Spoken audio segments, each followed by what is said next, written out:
Trump's Commerce Secretary Howard Lutnick has been vocal about upcoming tariffs, but suddenly disappears from media appearances ahead of Liberation Day on April 2nd. We had hoped to speak to Commerce Secretary Howard Lutnick today, but the White House declined our request. We do hope to have him on in the near future to discuss tariffs. CBS's Face the Nation confirms the White House refused their request to interview Lutnick. Instead, he was spotted heading to Mar-a-Lago with Trump. Lutnick has repeatedly dismissed concerns of a looming recession, despite economic indicators showing contraction. He previously mocked warnings from the Atlanta Federal Reserve. Seeing worries about growth. I know you said you're not expecting a recession, but investors are on edge over the possibility of a recession this year after the Atlanta Federal Reserve said that it's predicting a 2.4% contraction in the first quarter. And of course, President Trump would not a what? Wait. Say that again. A what? What? The Atlanta Federal Reserve contraction? Correct. First quarter. Okay, right here, right now. That is ridiculous. Okay. In a cabinet meeting, Lutnick praised Trump and hyped Liberation Day as a turning point for America despite economic turmoil. A couple of words.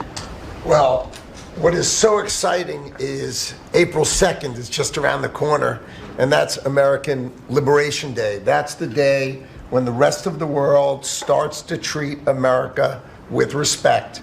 And your leadership, understanding how the rest of the world treats us and what balance and what fair trade finally is going to be, is going to take care of America. It's going to launch the External Revenue Service to start to build the power and prestige of America back.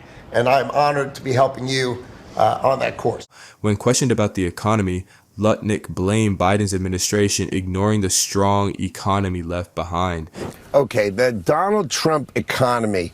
We own the economy in the fourth quarter. We start to get, we get shovels in the ground. We cut regulation. We get shovels in the ground of this $2 trillion of a commitment to build factories, to build production back to America. You've got everybody coming back to America to build. That starts really strong in the third quarter.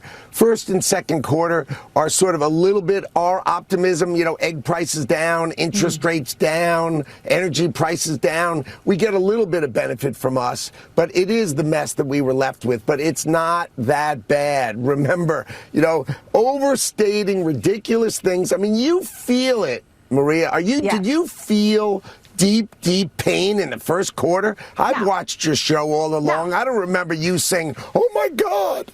No, come on. That's why I was surprised. He also downplayed stock market crashes, claiming Trump's administration isn't focused on market performance. Secretary Lutnick, does the president want a rising stock market? Because we do have stocks 6% off the highs, and confidence is being shaken here a little bit around business. I know you guys wanted lower interest rates, and you're getting that, but kind of for the wrong reasons, because now there's worries about growth and potentially recession because of a trade war.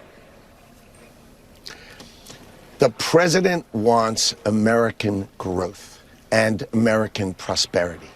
Okay, and the fact if the stock market goes down 0.5% or 1%, it goes up 0.5% or 1%, that is not the driving force of our outcomes. On a podcast, Lutnick suggested that those who complain about Social Security issues are likely committing fraud. Let's say Social Security didn't send out their checks this month. My mother-in-law, who's 94, she wouldn't call and complain. She just wouldn't. She'd think something got messed up, and she'll get it next month. Yeah. A fraudster always makes the loudest noise, screaming, yelling, and complaining. He dismissed calls for empathy regarding mass layoffs and defamation of federal workers. Before we get there, I want to ask one last question on the cuts. Can we speak do we need to speak in a more empathetic way? Because that $1 trillion of spending flows into someone's pocket. Some percentage of that pays people a salary, and they live on that income. And I think a lot of Okay, I think this is important for you to highlight, because a lot of people are reacting. While Lutnick vacations with Trump, markets tumble, inflation worsens, and concerns grow about an economic downturn. Robert Kennedy Jr.? There is Robert Kennedy Jr., amazing, and it looks like Howard Lutnick is with him. They're going to join the president on the helicopter. Wow, what a great question it would have been for me today if I was actually going to get to ask President Trump if he was working out with Robert Kennedy Jr., because both of them look great. I mean, President Trump looks healthier than ever before, and that's not just me saying that because obviously I do support the president.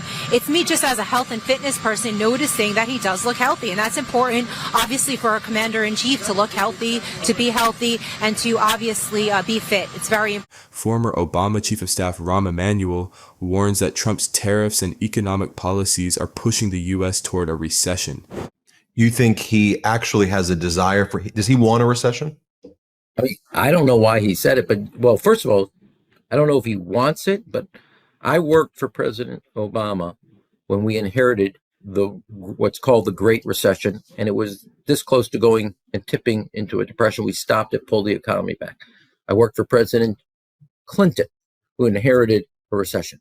We worked as an administration, the presidents led them, to pull the country out of a recession and to then build an economy that became, in both cases, examples of great growth and job creation. This administration, through their tariffs and chaos, are driving a healthy, and we just got today, you're asking me, today they showed the report where the economy was doing well and had forward momentum. Tariffs go up, 401ks go down. Consumers have pulled back, and when the consumers pull back, the economy tips over. That's straight. And he said, well, there could be a recession. I've never seen anybody be so cavalier with people's own personal economy and economic security for the working middle class of this country. But he said it. I'm using his words. And his Treasury Secretary, he's NAC, they basically, that could be the consequence. I don't know. I worked for two administrations tirelessly that worked every day, 24 hours, 7 days a week, 365 days a year to get out of a recession and to build the economy. You have an administration that shrugs their shoulders and says, well, there could be a little pain here. Well, if you have 11 billionaires in your cabinet, what do they know about pain?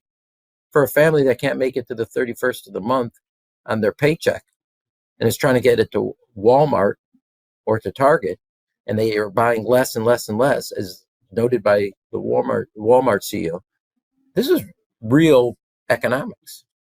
And I think one of the things that's missed in the past is those who are doing well were actually healthy as consumers. The rest of the consumers in our society were actually living in a recession. Our job is to help them economically, not hurt them.